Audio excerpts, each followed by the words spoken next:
আমাকে কথা বলতেই হবে ইনশাআল্লাহ, কারণ আগামীতে আবার আপনাদের সাথে দেখা হবে কিনা আমি জানি না। কথা বলতেই হবে। বসেন, কেউ দাঁড়িয়ে থাকবেন না। আমি দেখতে পাচ্ছি বাংলাদেশের ভাগ্য আকাশে উত্তর গগনে কালো মেঘ জমা হয়েছে, ঝড়ের পূর্বাভাস লক্ষ্য করছি।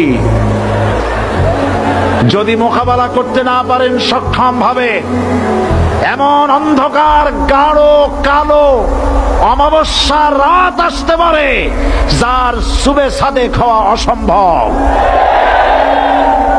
সুতরাং আপনারা কি কাপুরুষের মতো কাফের মুশরিকদের গোলামি করে মরতে চান?